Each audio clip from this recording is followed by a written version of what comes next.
أكبر أشهد أن لا إله إلا الله أشهد أن لا إله إلا الله أشهد أن محمدًا رسول الله أشهد أن محمدًا رسول الله هيا على الصلاة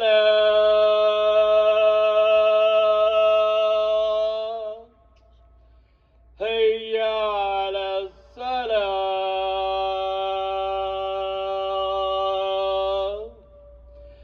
هيا على الفلاح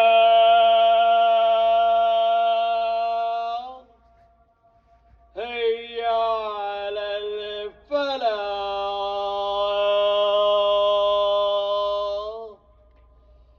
الله أكبر الله أكبر لا إله إلا الله لا إله إلا الله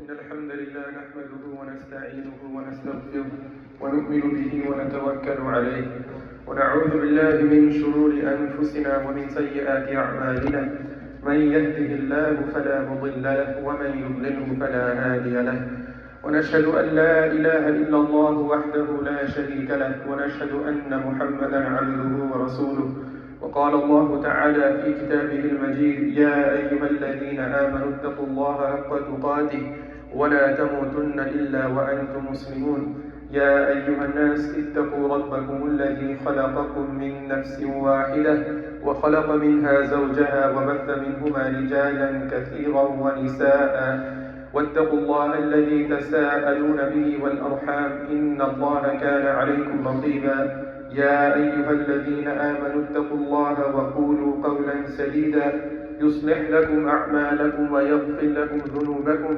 ومن يطع الله ورسوله فقد فاز فوزا عظيما أما بعد فإن أصدق الحديث كتاب الله وخير الهدي هدي محمد صلى الله عليه وسلم ألا وإن شر الأمور محدثاتها وكل محدثة بدعة وكل بدعة ضلالة وكل ضلالة في النار أما بعد.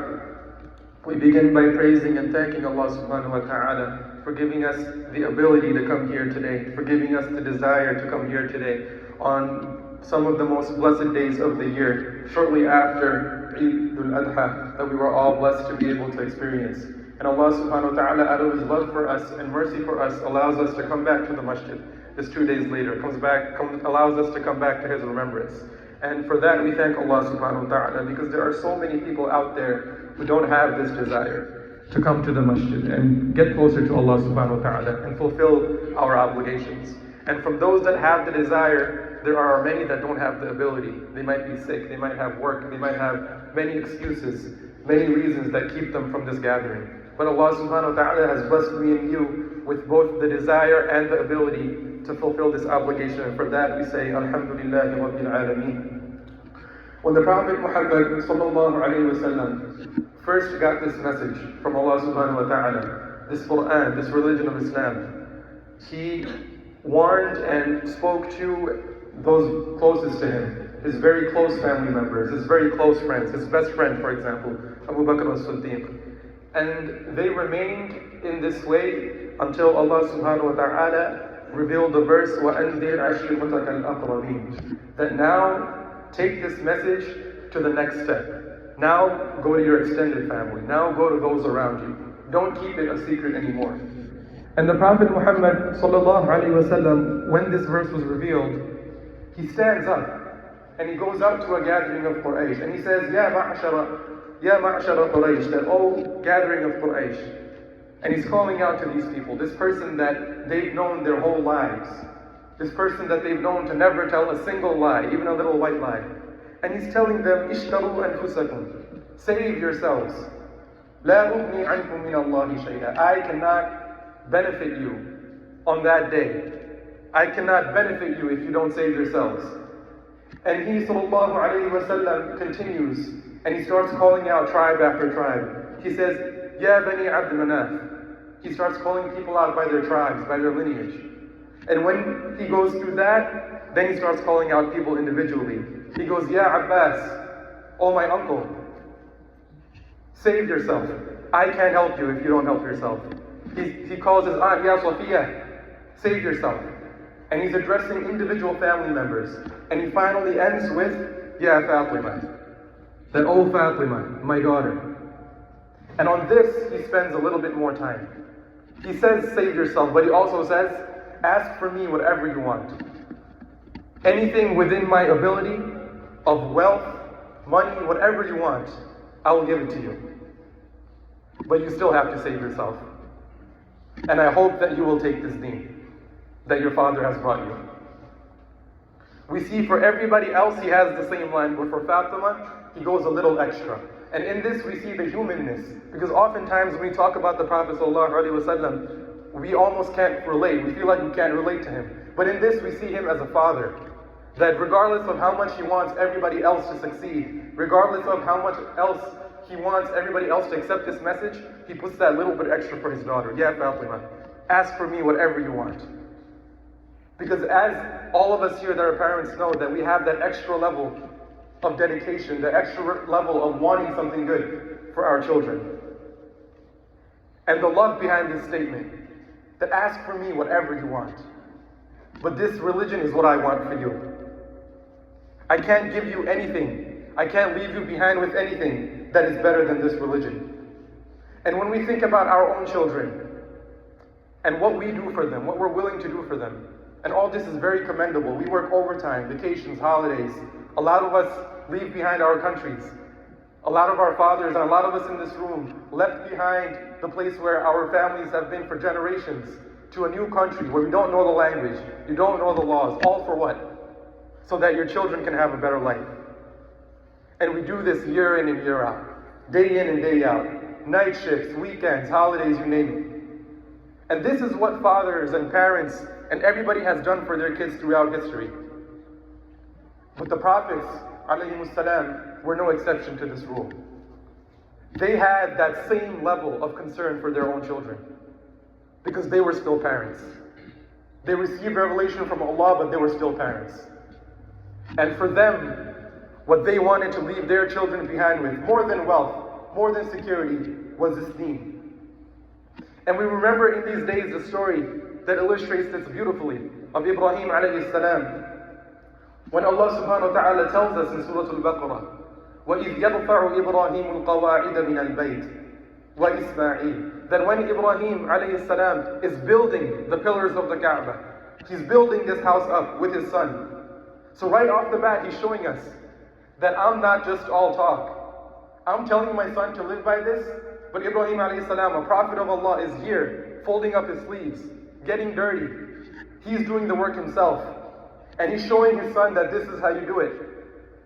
And he's telling his son, this brick here, that brick there. He's leading by example. If everybody can please stand up, alhamdulillah, we have a lot of people, and fill in the gaps as if we're lining up for salah, and then you can sit back down. Everybody stand up, I can move this back.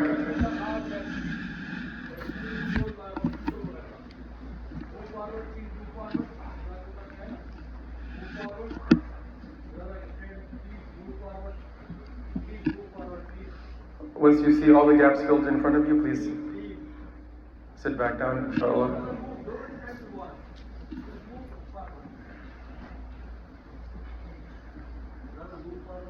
Jazakumullah khair.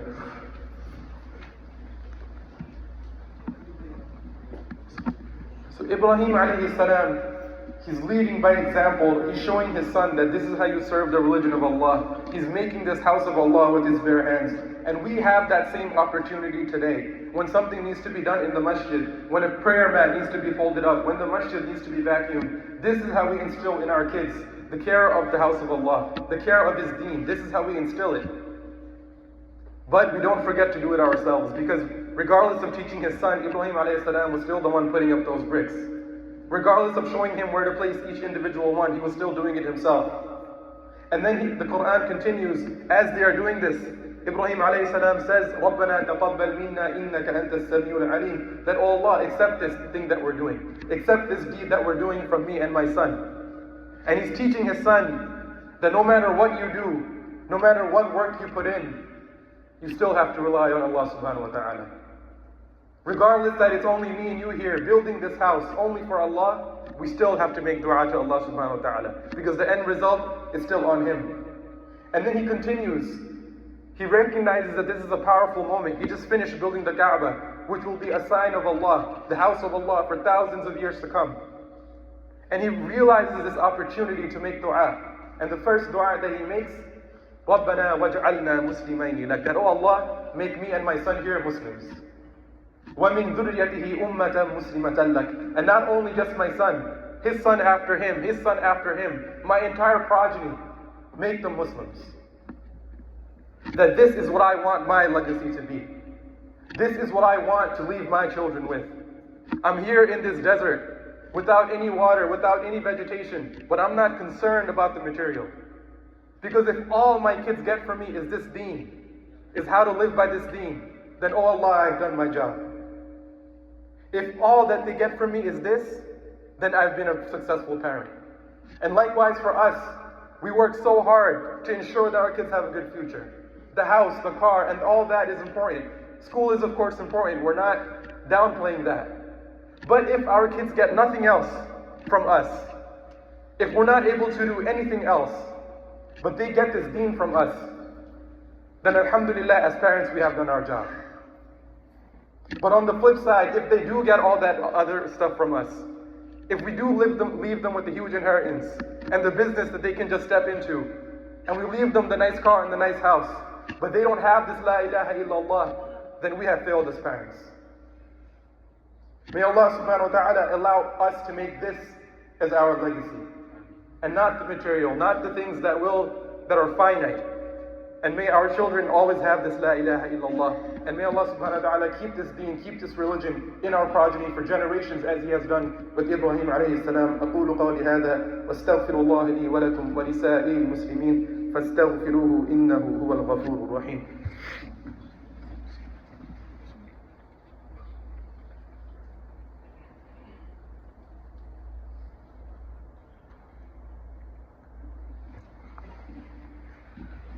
الحمد لله رب العالمين والصلاة والسلام على أشرف الأنبياء والمرسلين وعلى آله وأصحابه أجمعين.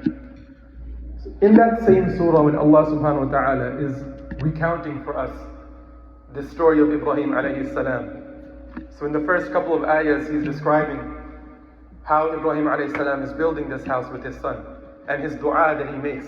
And a final beautiful dua that he makes that we are all indebted to him too is, oh Allah, send them a messenger. Send them a messenger that will teach them how to actually live this deen. And Allah subhanahu wa ta'ala, thousands of years later, for our benefit, accepts that dua from him. But a couple of ayahs later, we get a flash forward of Ibrahim alayhi salam's generation. And Allah subhanahu wa ta'ala asks us, أَمْ كُنْتُمْ شُهَدَاءَ إِذْ حَضَرَ يَعْقُوبَ الْمَوْتِ, were you present? Did you hear about this? Did you see this? When death came to Ya'qub alayhi salam. And Allah subhanahu wa ta'ala, by skipping everything in the middle, He's showing us that Ibrahim alayhi salam did leave his legacy behind. That Ya'qub is part of his progeny, and he still has this deen. Because of the way that he made this a priority, the way he lived it, and had his son witness that, and was able to internalize that in his son. Now generations later, this deen is still in his family. And now this grandson of his, this great-great-grandson of his is on his deathbed, Ya'qub alayhi salam, and he's surrounded by all his children. And what does he say? إِذْ قَالَ لِبَنِيهِ مَا تَعْبُدُونَ مِن بَعْدِي, that he only has a few minutes of life left. He doesn't even know. And he knows whatever he says to his sons now might be his last. And what he says is, مَا تَعْبُدُونَ مِن بَعْدِي, what are all you guys going to worship after me? All you guys. He has 12 children.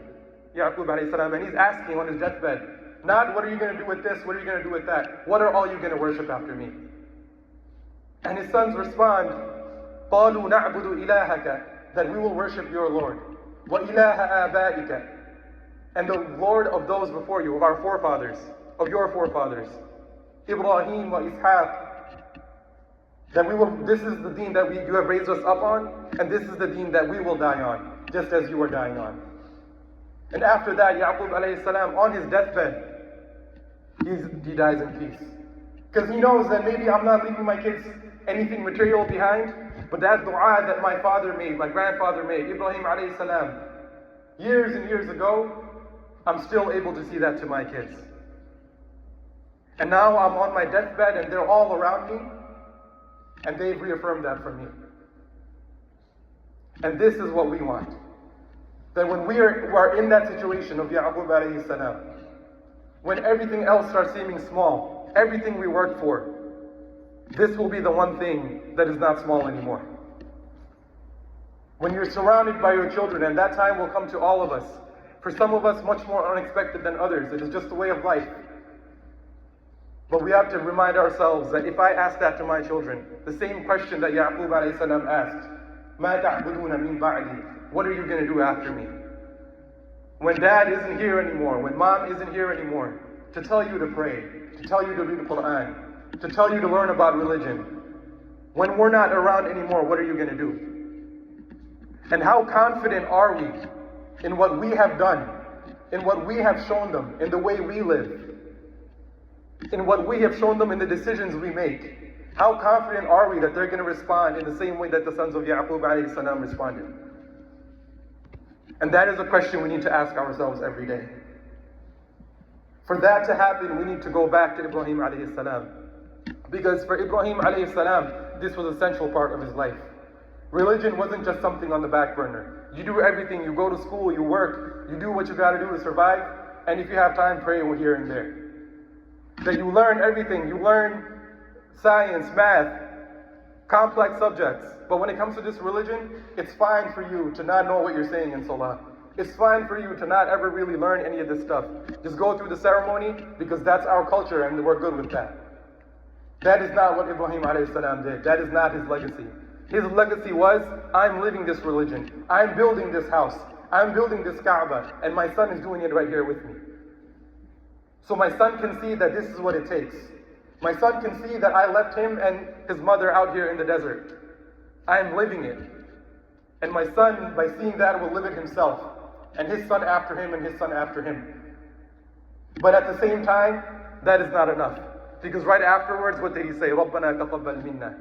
That I do all my part. I do everything I can. But at the end of the day, without dua, without the help of Allah subhanahu wa ta'ala, I don't know what's going to happen to my kids. And this is what Ibrahim alayhi salam teaches us. This is his legacy. That we do all we can to secure this for our kids. To secure this deen, to secure this way of life. And then we make dua to Allah because we realize that at the end of the day, our efforts are worth nothing without the assistance of Allah subhanahu wa ta'ala. May Allah subhanahu wa ta'ala allow us to raise our children on this religion. May Allah subhanahu wa ta'ala protect the faith of our children in this community and in others. May Allah subhanahu wa ta'ala allow us to exemplify what it is that we want our kids to live by. سبحانك اللهم وبحمدك أشهد أن لا إله إلا أنت نستغفرك ونتوب إليك اللهم صل على محمد وعلى آل محمد كما صليت على إبراهيم وعلى آل إبراهيم إنك حميد مجيد اللهم بارك على محمد وعلى آل محمد كما باركت على إبراهيم وعلى آل إبراهيم إنك حميد مجيد ربنا آتنا في الدنيا حسنة وفي الآخرة حسنة وقنا عذاب النار ربنا هب لنا من أزواجنا وذرياتنا قرة أعين واجعلنا ربنا للمتقين إماما عباد الله رحمكم الله إن الله يأمر بالعدل والإحسان وإيتاء ذي القربى وينهى عن الفحشاء والمنكر والبغي يعظكم لعلكم تذكرون فاذكروني أذكركم واشكروا لي ولا تكفرون وأقيموا الصلاة إن الصلاة تنهى عن الفحشاء والمنكر